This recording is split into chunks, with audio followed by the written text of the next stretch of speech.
So you may have seen my last video, and I know there's some people who got pretty upset, and fully understandable, trust me, I get it.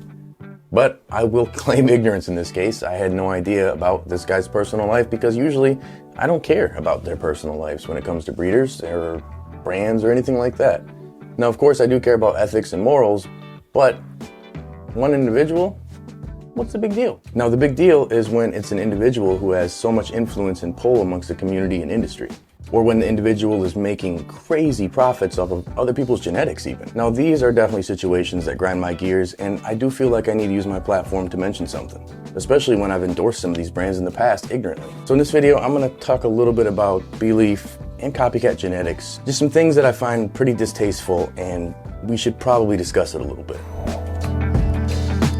Like we always do about this time. This video is for educational purposes only, YouTube. Last video, I got a little bit of flack, a little bit of feedback. Some of it positive, of course, a lot of positive, but some was negative. And it's because I mentioned one breeder, and honestly, I was completely ignorant to what that breeder was doing in his life, other than, of course, charging insane amount of money for phenotypes. The fake Rasta guy. Not him. No, not him either. Right here. This guy. Beleaf, or Daniel, I believe is his name. Wow. If you saw Pigeons 420's video, you understand it all. This is something that one of you guys actually, I think it was you, who below in the comment section of my last video mentioned there was a video floating around of this incident.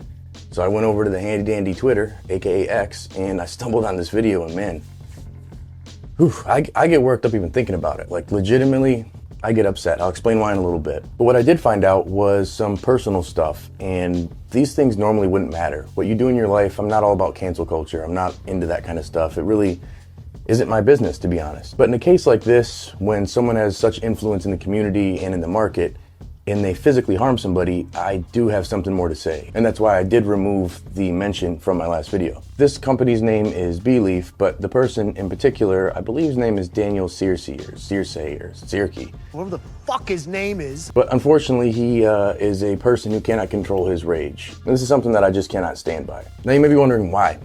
Why is it an issue? Well, when you have a channel that has the reach that my channel has, I really appreciate all the people who tune in and listen to my word, of course. But sometimes you forget how much influence you have over your opinion. And my opinion on good genetics can vary, of course. It may not be everybody's same opinion. But I did highlight multiple genetics from this guy, and one of the main ones would be white truffle. This actually being Fresh Coast Genetics gorilla butter, but a particular phenotype. Now, I was under the impression that this guy was just a breeder, doing his thing, some fake Rasta guy, yada, yada, yada. But turns out, again, he's somebody who really shouldn't be in this industry. Not only did he do pheno hunts with other people and allegedly just take the genetics and rename them, barely giving credit to most of these brands, but he also allegedly assaulted his former fling or girlfriend and former employee, allegedly. Now, I'm not gonna go over the video because it literally just grinds my gears to the point where I'm just angry. It ruins my day. It's a good vibe today. But you can check out the homie Pigeons 420 video up on one of these cards here, and you can see him break down more of the actual situation. Now, in this case here, again, someone's personal life. It's not my business. But they're assaulting a person here. They're assaulting a woman, a young woman. This isn't a situation of saying something harsh on Twitter, hanging out with your friends and acting racist even. People don't forget. But these are words. This is just talk. This is just opinions on things. When you're physically harming people, nah, I'm not gonna stand by and just act like it's okay. And I'm not gonna be the social justice warrior either.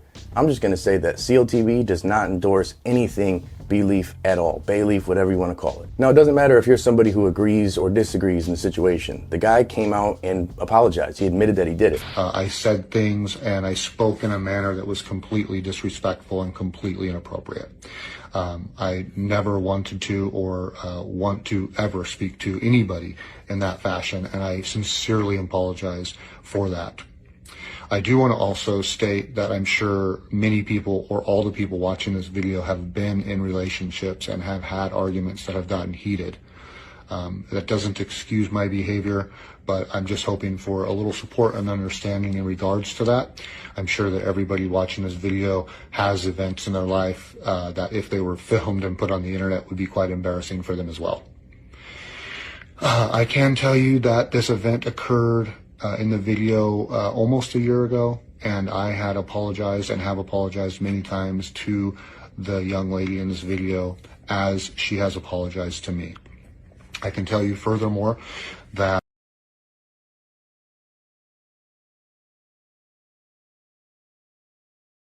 Now, apologies are apologies, and I do believe in second chances. But in this case here, fuck him. now I don't want to give my sob story or my whole life or anything, but I did grow up in an abusive household. And having situations like this in our community, I just can't stand by, and I'm not going to stand by. And I know somebody like this fake Rasta guy wouldn't act that way to a man. Cause you's a bitch. But I'm not going to get all toxic and negative and be that kind of toxic masculinity BS. My biggest thing is here, there's brands that you have to watch out for. And when you're spending money with these brands, whether they have good products or not, you're also supporting potentially bad people. Meanwhile, there's a lot of people upset in the comment sections in Pigeons videos and a lot in mine, saying that we're either endorsing this guy or trying to ruin the business or trying to take people out. No, I don't think that we have that much power. What I do think is that you do. You as a consumer, you as the customer, you as the person spending money on these genetics. It's your choice. Are you gonna let your morals and ethics take over, or are you gonna just say screw it and focus on good genetics? Now you got brands like Beleaf, and you also have brands like Copycat Genetics. Now this is one I've been diving to a little bit more. From Big Dan Genetics, Oh yeah guys, what up, Big Dan over here coming back at ya. all the way back to the alleged Odin situation. Now this is a really, really deep one, and ethics and morals play a big part in this as well. Do you want to be supporting brands that don't care about our community, that publicly admit taking from people in our community and are profiting insane amounts of money from these genetics? As far as, you know, crossing this to that or using a popular cut and making S1s or any of this shit's out. I mean, someone else is gonna do it. They're just gonna take longer to do it. So they're gonna wait, you know, like I was hearing it about Gary Payton, and you know, that was in 2018 or whatever, and Powers Up got wicked mad, and I was like, dude, you sold the cut 10 grand. Now you're mad I made seeds with it, and you're saying it's fake, you're saying it's this. He comes on the live, and then he admits that, oh, well, I did sell the cut, da-da-da, you know, and he admits that it was legit, but he continued bashing me for releasing the seeds. But now you see Exotic Mike, you see pretty much every breeder breeding with Gary Payton or Runts or Cereal Milk or all these strains that I released way before that everybody hated me for doing it.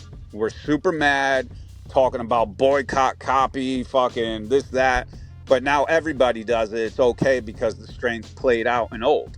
Well, I think they should all be thanking me, because if I didn't get the cut in the first place and I sold, you know, if I get the cut for 10 grand and then go sell 4 cuts for 5 grand a piece, I make a little profit for myself and give you a better deal on the cut, and then you could go sell the cuts, and now the cuts are $1,000 a piece and cheaper. Now you're making seeds and crosses with the cuts. If I never paid the big top dollar for it, you would have never had it. You know what I mean? So why ain't you thanking me? Instead of fucking hating on me, thank me that I fucking had the money to put up in the first place to get these fucking things. And they look at it backwards. You know, they want to hate, they want to do all that shit. Look at it the way it's supposed to be. It's business. You know, I put my money up first, the fastest, so I got it quicker than you guys. And then I cut you a deal on it. And yeah, I cut it to 4, 5, 6 people, 10 people. So I make my profit. I get my money back. I make a little profit, just like anything. And now you get to do the same. If it wasn't for me to have the balls and the connects to do it in the first place, you would have never had the cut. So I don't see why anyone's hating about it. You know what I mean? It makes no sense. It's stupid. People do it with my shit all the time. Like, you're going to be crossing one of my strains. Tons of companies, you know, built their business on cuts they bought from me. Phrase it this way: is there an unwritten rule between breeders that basically says, like, bro, if my certain things first hit the market, I expect you not to grab it and cross with it to release it as well? Like, is that kind of the vibe? Like, back in the day, I played by those rules. I played very fair, and, you know, if you work with this, you know, even today, I still, you know, will let people eat first, for especially the people I work with or good people. I'll let them eat first and then wait, if it's even fire enough for me to work with it, you know what I mean? But, you know, if you're not working with people and people ain't giving you no respect and no type of credit, or even going as far as bad talking you, then I make it a mission to get your shit. You know what I mean? Because if you're going to sit there, bad talk me, never give me respect, say I'm not a breeder, say all my shit's fake, all my shit herms, all that, no problem. Then it shouldn't, if everything's fake and everything herms, then it shouldn't be a problem when I get you cut and fucking release it super fast. You know, it takes me 56 days to flower the fucking thing and hit it with a reversal and fucking put the seeds out on the market. So it's a very quick thing. And a lot of the times, the facilities, I have clones before the public ever even knows about it because they're still in veg. They're in R&D. They haven't made it to full production, where that's next year. You know what I mean? Next year, you'll see the strains in full production. You know, I get the strains when they're being pheno hunted, you know, when before they're ever brought to market. So I'll have my seeds come out, the S1s, way before you even know the strain's popular. You know what I mean? It happened with pancakes. It happened with a lot of strains. I'll release the seeds. You won't even know. Then you'll hear Burner talking about it. Then you'll hear, you know, these guys talking about it later because now it's in production. By the time it makes production, I already got the seeds available. You know? I understand having a business is important. I have one myself. I totally understand profit. That makes sense. But profit over ethics, just, that ain't me. I can't get down with that. What do you think? Are you still rocking this gear? Are you going to continue to grow these genetics? Or are you going to break bread with brands that actually care about you and do better? Me personally, I'm not growing anything from these guys, and I will not grow anything from these guys. And they can see this video, and you can come see me personally. Let's have a little chat. Now, what genetics are you looking for? Me currently, I'm checking out some of these ones up here, and I think honestly they may be some of the best of 2024. But let me know below. Stay lifted. Peace.